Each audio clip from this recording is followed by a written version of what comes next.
titulares. Hijo de la vicepresidenta Verónica Abad pagó caución para salir de la cárcel anticipadamente. Daniel Noboa aseguró que tiene nombres de los causantes de los apagones en el Ecuador. Presidenta del Consejo Nacional Electoral asegura que no habrá apagones en la consulta popular del domingo. Este 18 de abril se realizó el voto de las personas privadas de la libertad sin sentencia ejecutoriada. Un hombre fue encontrado sin vida en una vía de tercer orden en el cantón Rocafuerte, provincia de Manabí. Aeropuerto de Dubái volvió a sus operaciones normales luego de las torrenciales lluvias que cayeron en este país. Y en los deportes, el Bayer Leverkusen de Piero Hincapié jugará las semifinales de la UEFA Europa League.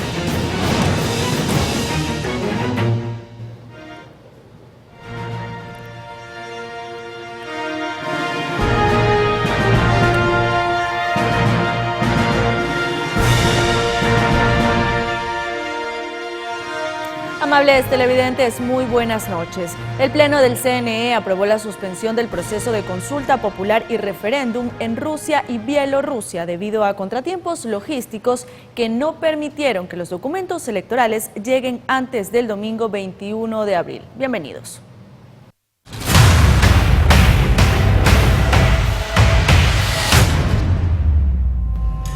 Un nuevo golpe al narcotráfico deja al descubierto estructuras al interior de la Policía Nacional que reclutaban a malos elementos para facilitar las acciones delictivas.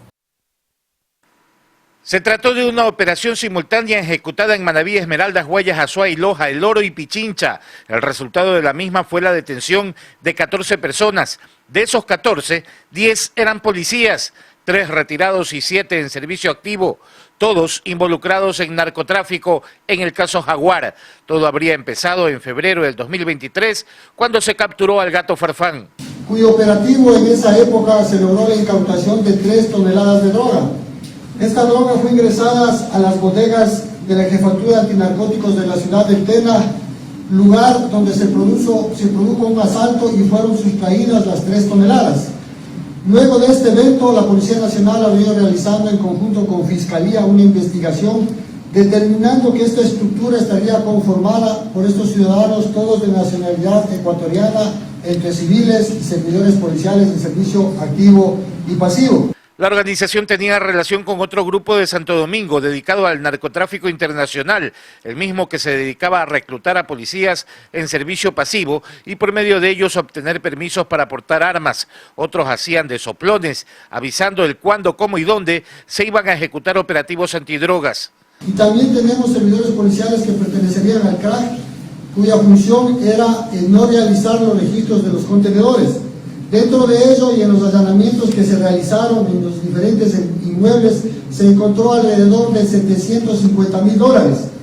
Es que las grandes sumas de dinero servían para comprar la conciencia de los policías y hacer que se pasen al bando del mal. En cada allanamiento se encontró efectivo, armas cortas y largas y más de 70 municiones de diferente calibre. Con la detención preventiva y con la ausencia de 3 días injustificados tendríamos la herramienta suficiente para dar y ser dados de baja con un sumario administrativo grave. Sin embargo, lo que nos llama la atención es que todavía no llegan a la audiencia y han presentado certificados médicos. Entonces, estas argucias que utilizan los abogados y estos delincuentes son las que prácticamente los dejan sin pie y pueda que determinen un grado de impunidad. La depuración al interior de la policía fue defendida por el jefe de la Zona 8, toda vez que es el 5º operativo en el año en el que se captura a miembros activos inmersos en delincuencia. La última palabra la tiene el sistema de justicia. Cristian Arias, Noticias Oromar. Por otro lado, Sebastián Barreiro, hijo de la vicepresidenta Verónica Abad, pagó $20.000 por una caución para salir de La Roca. El recurso deja sin efecto la prisión preventiva.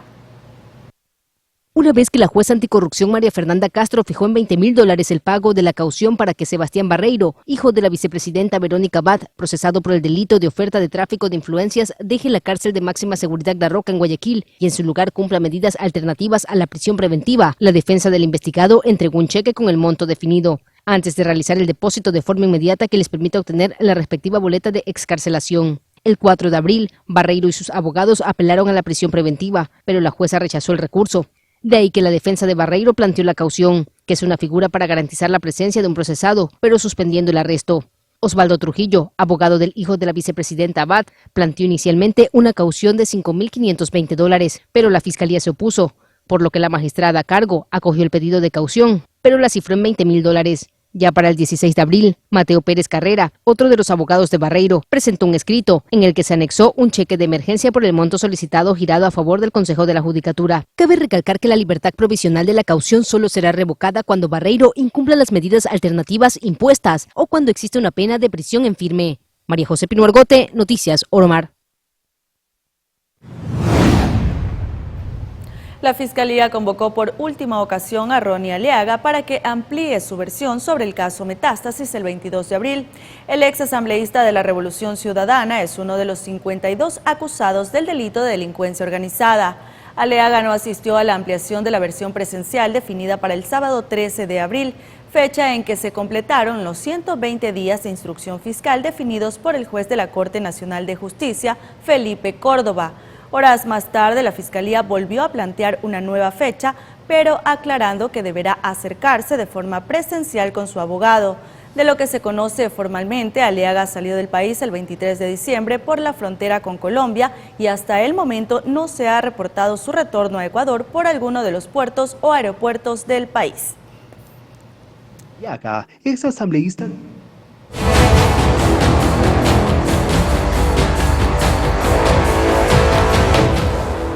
Y mucha atención porque el presidente Daniel Noboa aseguró que revelará los nombres de los implicados en el supuesto sabotaje en el sector eléctrico denunciado en días pasados y que sería la razón de los apagones en el país.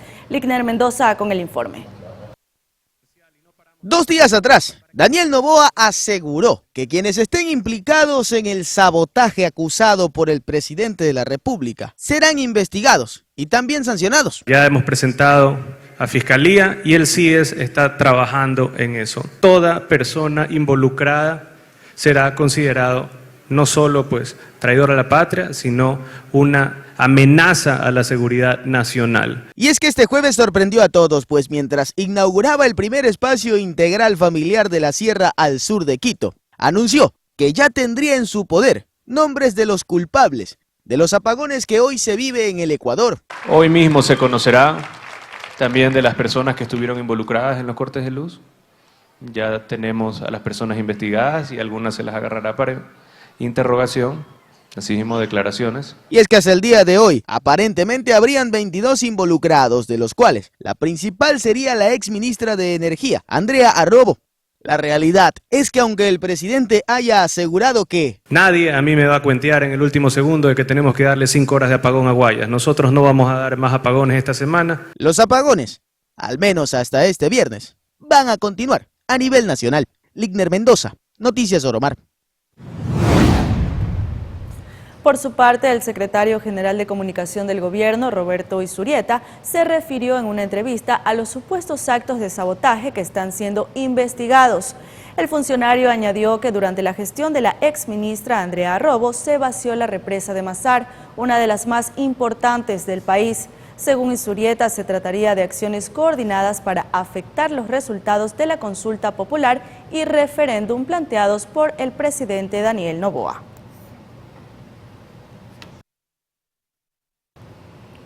Ante las decisiones del gobierno de suspender la jornada laboral el 18 y 19 de abril frente al plan de racionamiento de electricidad, el Ministerio de Salud Pública informó que los servicios de emergencia en centros de salud tipo C y hospitales se mantendrán habilitados.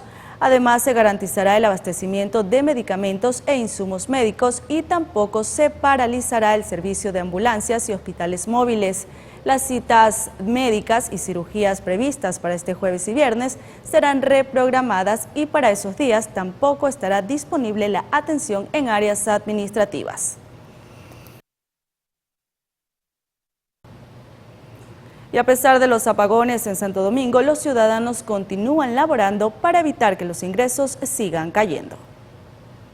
Luego de que el presidente Daniel Noboa suspendiera la jornada laboral durante este 18 y 19 de abril debido a los apagones energéticos a nivel nacional, esta solución, según ciudadanos y expertos, se ha catalogado como un feriado energético, el cual obligó a varias entidades a no brindar su servicio y a emprendedores a no laborar. Innovamos en cosas que no deberíamos innovarnos. Un feriado, si hay un calificativo, un feriado de la electricidad, en donde el privado es nuevamente el víctima de la mala prestación del servicio por parte del Estado, porque quien está paralizado el día de hoy es los empleados públicos, en que no trabaja desde lo privado, usted no tiene cómo sustentar el trabajo o en su defecto cómo llevar el pan a su mesa.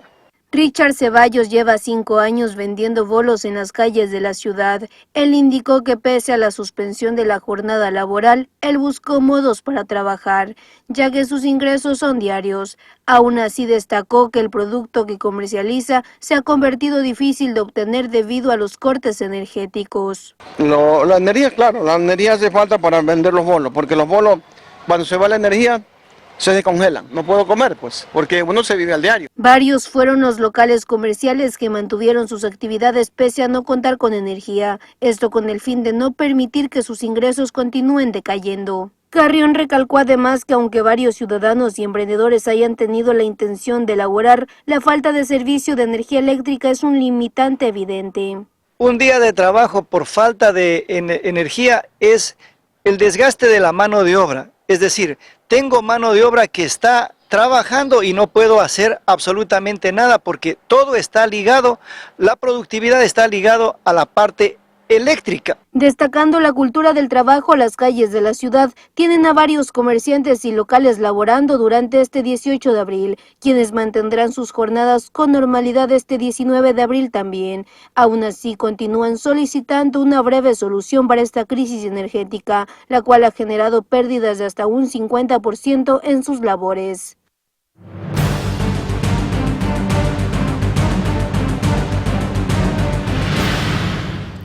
Diana Atamaín, presidenta del Consejo Nacional Electoral, aseguró que el gobierno ha garantizado el normal suministro eléctrico en todo el país para el domingo 21 de abril.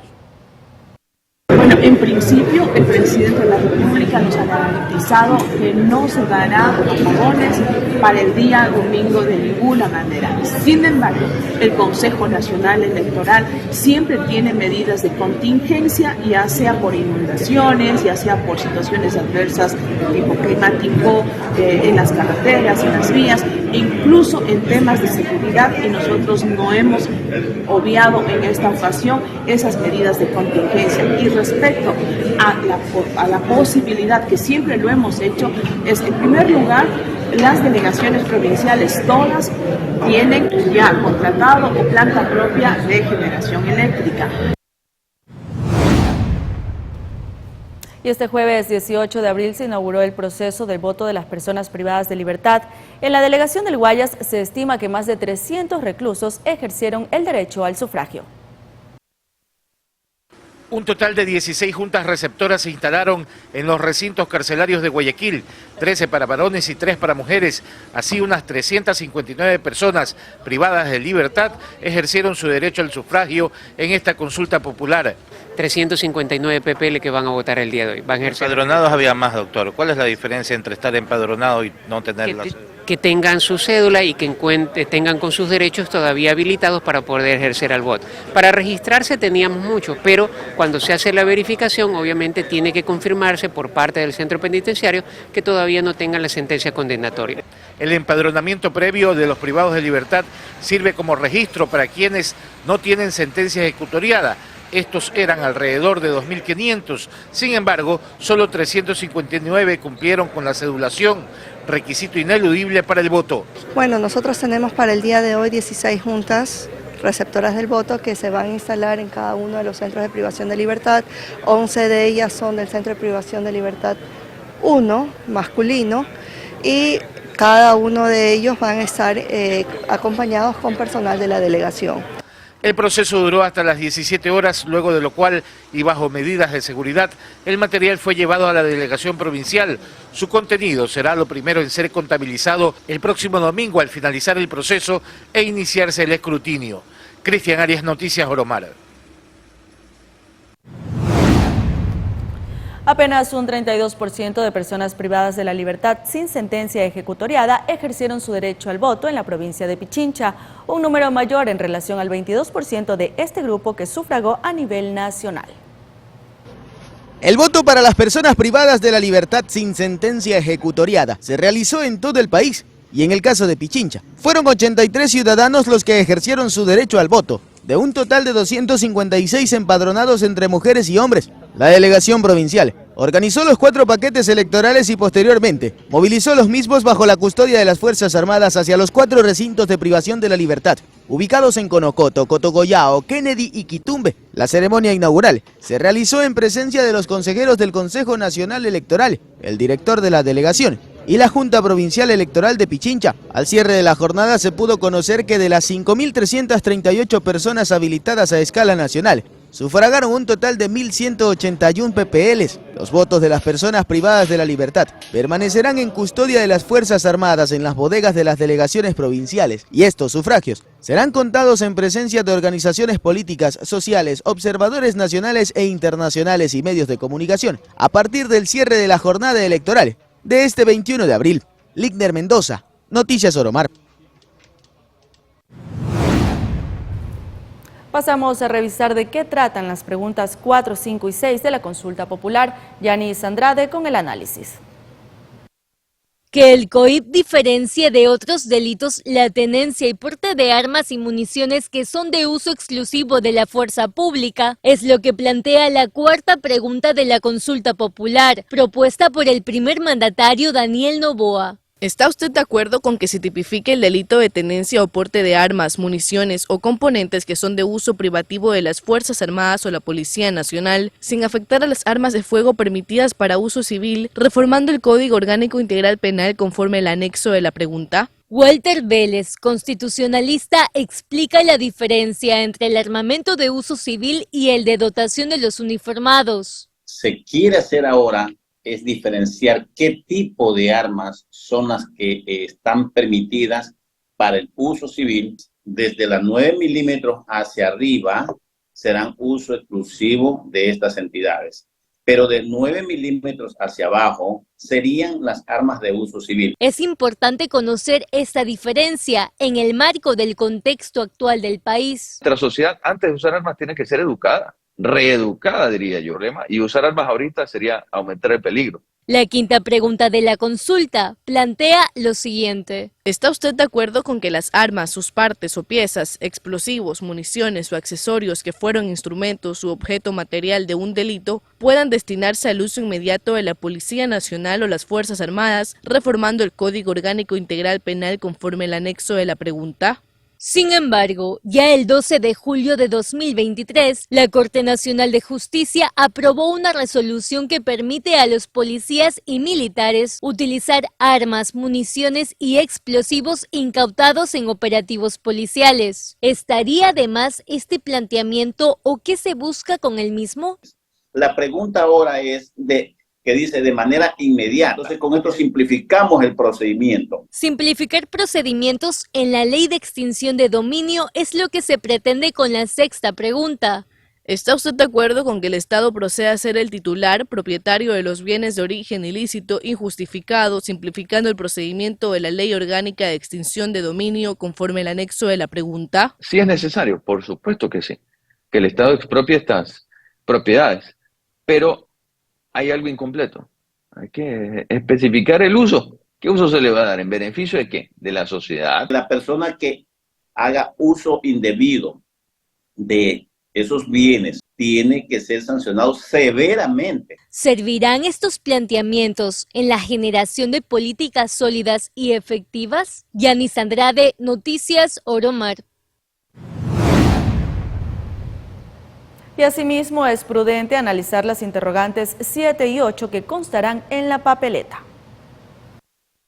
La Constitución aprobada en 2008 indica que en ningún caso se concederá la extradición de una ecuatoriana o ecuatoriano. Su juzgamiento se sujetará a las leyes del Ecuador. La pregunta 7 de enmienda constitucional enviada por el presidente Daniel Noboa propone un cambio e intenta integrar la figura de extradición de delincuentes ecuatorianos. ¿Está usted de acuerdo con permitir la extradición de ecuatorianos con las condiciones, requisitos, restricciones e impedimentos establecidos en la Constitución, los instrumentos internacionales y en la ley, enmendando la Constitución y reformando las leyes conforme al anexo 1? El crimen organizado ha avanzado a otras jurisdicciones, a otros países, y muchos de estos quedan en situación de impunidad. Esta reforma va a permitir que estos personajes de una vez por todas puedan ser juzgados y sancionados. Una similar postura tuvo el constitucionalista Walter Vélez. Es una pregunta crucial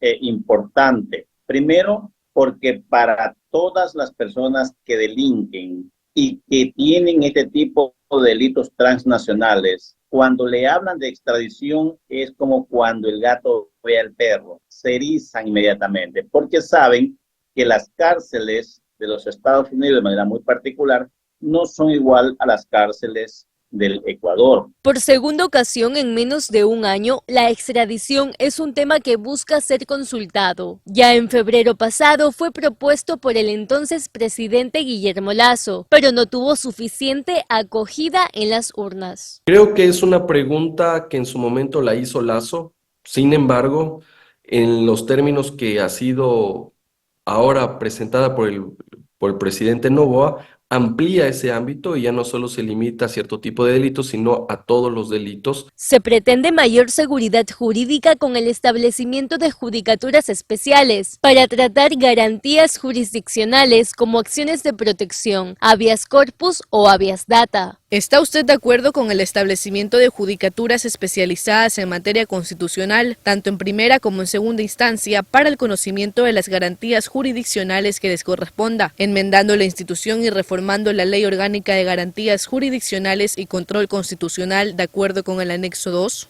Los constitucionalistas André Benavides y Walter Vélez manifestaron su postura. En los últimos años hemos visto cómo funcionarios públicos, políticos, han desnaturalizado y han abusado de la justicia constitucional para cumplir con sus intereses personales, partidistas y económicos. Y de esta manera nosotros cortamos ya esta verdadera vergüenza que estamos viviendo muchos abogados con respecto a estos jueces constitucionales que daban pues habeas corpus, que daban acciones de protección, reintegraban derechos sin tener competencia para ello. Pero estas son solo las preguntas 7 y 8, parte de las enmiendas constitucionales. Yanis Andrade, Noticias Oromar. Es momento de la primera pausa comercial, pero manténgase en nuestra sintonía porque ya volvemos para hablar de la repatriación de presos. Quédese con nosotros.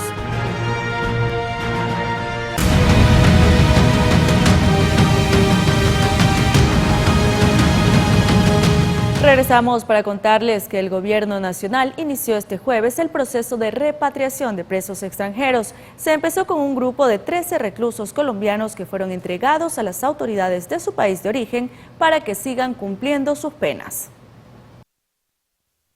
Entre los reclusos repatriados se encuentran 11 hombres y 2 mujeres que se localizaban en la cárcel de Tulcán, perteneciente a la provincia fronteriza de Carchi, al norte de Ecuador, según comentó el Ministerio de Relaciones Exteriores en un comunicado. Los trámites de salida del país se realizaron en las oficinas de migración para posteriormente formalizar la entrega a las autoridades competentes colombianas en el puente internacional de Rumichaca.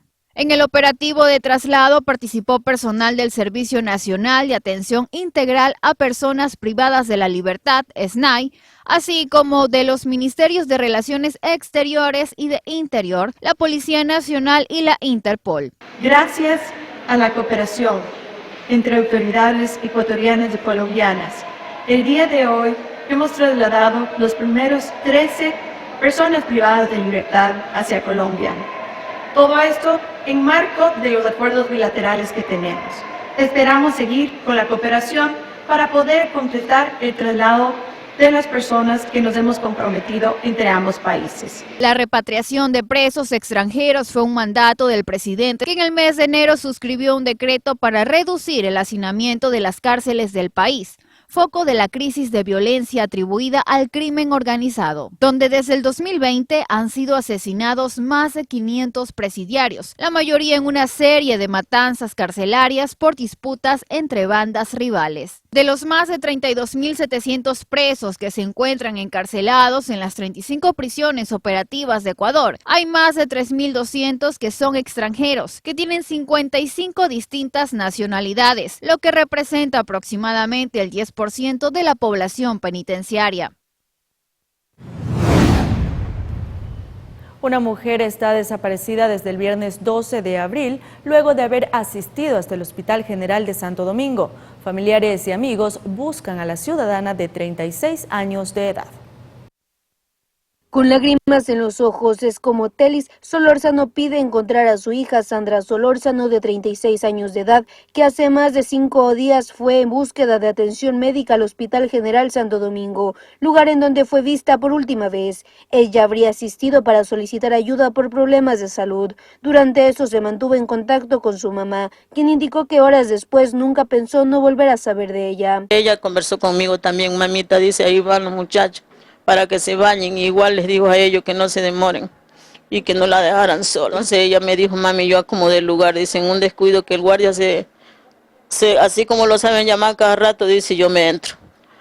Y así mismo le dijo a los niños, dice, así mismo, conforme me lo dijo a mí, ella conversó conmigo antes que envié a los niños. Ellos llegaron aquí más o menos 11:30 y se fueron como a las 2 de la tarde, 2:30, y ya cuando llegaron ya no estaba. Sandra tiene 7 hijos. Ellos todos los días preguntan por ella. Sus familiares indican que con el pasar de los días más dudas se generan, pues hasta el momento no han obtenido una respuesta positiva por parte de personal policial, a pesar de contar ya con la denuncia entablada. Nunca ha sido capaz de dejar a los niños solos. Por eso se nos hace raro ya hoy día prácticamente 8 días que ella salió de casa y no creemos que ella se haya ido.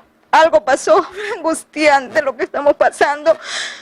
Ya no sabemos qué hacer, hemos ido a la fiscalía, a la DINASED, pero no nos dan respuesta. Las cámaras que no valen, que la cámara del ECU no se ve. No sé, todo es confuso, créame lo que ya no sabemos qué hacer. Según quienes laboran en este centro de salud, Sandra habría sido atendida y posteriormente dada de alta. Luego de ello habría salido de la entidad en compañía de sus hijos, pues alegan que no existe registro alguno de que ella haya vuelto. Bueno, lo que yo les puedo decir que ese día la paciente fue dada de alta. Justamente estuve de guardia ese día de lo ocurrido y no hubo un regreso de la paciente, ni atención nuevamente, ni registro del guardia, ni atención directa. En ningún momento se volvió a registrar a la paciente, ni se volvió a atender. Se dio de alta en condiciones estables y de ahí ya no se supo más de la paciente. El día que desapareció, Sandra tenía un vestido de color rojo. Tiene 36 años y tiene a 7 menores de edad esperando por ella en su casa. Si usted tiene información, puede comunicarse a la línea de emergencias ECU 911 para brindar detalles y que personal policial pueda dar con el paradero de la ciudadana. En Guayaquil, la policía, en coordinación con personal municipal, realizó un operativo en locales dedicados a la compra de materiales reciclables, muchos de los cuales ocultaban cosas robadas e incluso servían como bodegas de armas blancas. Un total de 23 personas fueron detenidas, 14 locales fueron clausurados por no tener los permisos apropiados para la actividad. El jefe del distrito Nueva Prosperina recalcó que estos establecimientos forman parte de una cadena de delito, pues muchos ladrones van a entregar lo robado a cambio de dinero.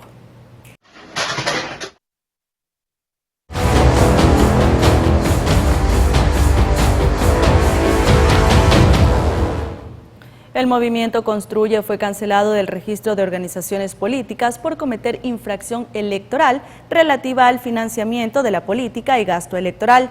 El juez del TCE, Ángel Torres, acogió la denuncia presentada por la presidenta del CNE, Diana Atamaín. Con ello, el movimiento queda impedido de participar en las elecciones presidenciales de 2025 hasta que se apele la decisión. El dictamen surge luego que María Paula Romo, fundadora del movimiento, acusara a Noboa de presionar al TCE para la disolución ilegal de Construye. Por otro lado, la Corte Internacional de Justicia dio a conocer las fechas para la audiencia en el marco de la denuncia de México por el asalto a su embajada en Quito. 2 días dedicará el máximo tribunal de las Naciones Unidas para escuchar los argumentos en el marco del pedido de medidas cautelares solicitadas por México contra Ecuador. Las audiencias por la denuncia del país azteca serán públicas y, según informó la Corte Internacional de Justicia, el 30 de abril será el turno de México, mientras que el 1 de mayo le tocará a Ecuador. Ambas diligencias se llevarán a cabo en la sede de La Haya, en Países Bajos, de 3 a 5 de la tarde, hora ecuatoriana. Entre las medidas cautelares solicitadas por el país denunciante está que Ecuador adopte medidas para brindar plena protección a las instalaciones diplomáticas, los bienes y archivos, evitando cualquier forma de intrusión y que permita desalojar los locales diplomáticos y la residencia privada de los agentes. Luego de escuchar los argumentos de los dos países, el tribunal pasará a deliberar sobre la necesidad o no del pedido de México y la resolución se anunciará en cuestión de semanas. Sin embargo, estas diligencias no son el abordaje del contenido mismo del procedimiento. Para esto aún no hay fecha de inicio establecida. Es que México consideró necesario que se emitan medidas cautelares antes de aquello. Mientras tanto, el presidente Daniel Noboa ha asegurado que no se arrepiente de haber ordenado el ingreso a la embajada mexicana. Tania Loor, Noticias Oromar. En temas económicos, el riesgo país de Ecuador alcanzó el nivel más bajo desde febrero de 2023. Esta caída se da mientras el ministro de Finanzas participa de reuniones con multilaterales e inversionistas.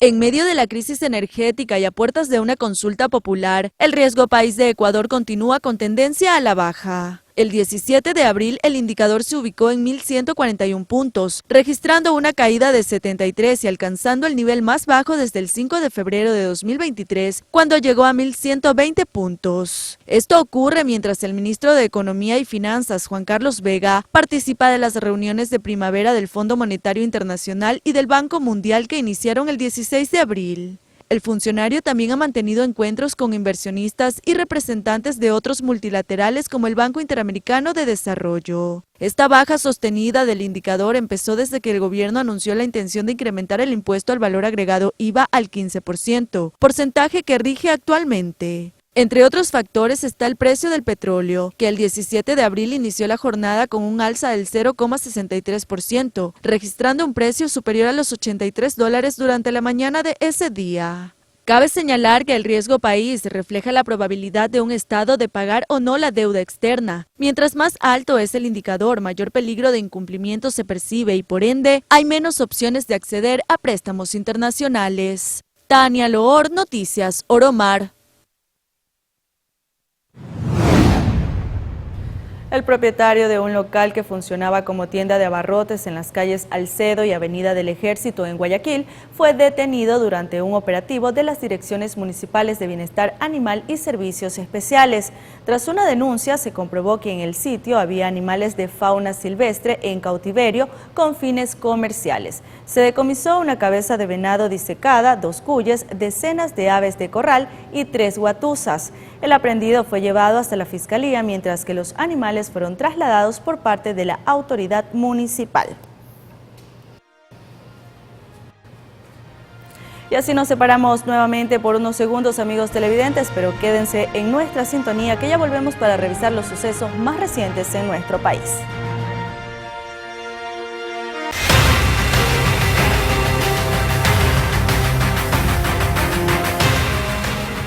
21:46. Las autoridades investigan el crimen del alcalde del cantón, Camilo Ponce Enríquez. El burgomaestre estuvo a punto de cumplir 1 año frente a la alcaldía. El asesinato a funcionarios públicos o autoridades parece historia de nunca acabar en el Ecuador. Esta vez un ataque armado en contra del alcalde de Camilo Ponce Enríquez, José Sánchez, terminó con su vida la noche del 17 de abril en el sector Nueva Ponce. Existen 2 personas fallecidas, una es el señor alcalde y otra es una persona que lo acompañó. Según el parte policial, el alcalde Sánchez habría salido a realizar actividad física en la zona cerca de las 20 horas. Tiempo después habrían arremetido contra su integridad cerca de 10 pistoleros. Se habrían bajado de una camioneta color negro aparentemente, los cuales habían procedido a propinar disparos en contra de la humanidad del señor alcalde. Luego de conocida la noticia, la prefectura de la SUAY se pronunció mediante un comunicado en redes sociales. En este repudian el hecho y emiten 4 acuerdos. Declarar 3 días de luto institucional ante la muerte del burgomaestre. Expresar su solidaridad con familiares y amigos del alcalde José Sánchez. Demandar del gobierno las investigaciones oportunas para esclarecer el asesinato. Exigir al gobierno acciones de protección para alcaldes y funcionarios de libre elección. Mientras tanto, la Fiscalía Provincial de la SUAY lamentó el crimen e informó que continúan investigaciones para determinar el móvil del asesinato. Y poder dar los resultados, tal vez dentro de 48 horas o durante la fase investigativa que ya se ha iniciado por parte de Fiscalía. La misma noche del ataque, un vehículo se encontró incinerado en el sector de Pagua, Cantón El Guavo. En octubre de 2023, José Sánchez presentó una denuncia pública luego de ser blanco de un atentado a su domicilio. ¿Sale alguna propuesta de parte de nosotros como alcalde? Y hay una negativa, hay una mala desinformación, hay mentiras que se vierte por un medio de comunicación de la anterior autoridad que no acepta una derrota y sigue queriendo incentivar al caos. Este nuevo hecho de sangre ocurre en menos de un mes del asesinato de la alcaldesa de San Vicente, Brigitte García. Un hombre de aproximadamente 25 años de edad fue encontrado sin vida en una zona rural del cantón Rocafuerte, provincia de Manabí. Agricultores del sitio Las Peñas en el cantón Rocafuerte que iban a sus labores diarias dieron la alerta del hallazgo de un cuerpo sin vida en un camino de tercer orden. El cadáver estaba cerca de una zanja y junto a un maizal. Se desconoce la hora del evento, aproximadamente es una persona de sexo masculino de aproximadamente 25 años, quien presenta varios impactos de proyectil producto por arma de fuego. Se desconoce las circunstancias, aparentemente sería en la madrugada este evento, es lo que se tiene de momento esa información. Hasta el sitio se movilizó personal de la Policía Nacional para acordonar el área y recabar indicios que ayuden en las investigaciones. Hay 15 indicios balísticos. Es decir, por los indicios encontrados, la muerte ocurrió aquí. Así es, estaba de cúbito dorsal con los impactos ya en su humanidad. No, tenemos como NN, no portaba ningún documento de identificación. El cuerpo finalmente fue trasladado hasta el centro forense de la ciudad de Manta para que le realicen la respectiva autopsia y a la espera de que sea identificado. Mirly Macías, Noticias Oromar. Ahora pasamos a revisar imágenes de un hecho delictivo registrado en el cantón Durán, provincia del Guayas. Un sujeto a bordo de una motocicleta interceptó a varias mujeres que iban en compañía de sus hijos y con un arma de fuego trató de intimidarlas. Una de las víctimas logró arrojar su teléfono en una vivienda donde el antisocial trató por reiteradas ocasiones de encontrar. En el video que vemos en pantalla también se escuchan los gritos de los menores de edad que en ese momento salieron corriendo junto a sus madres.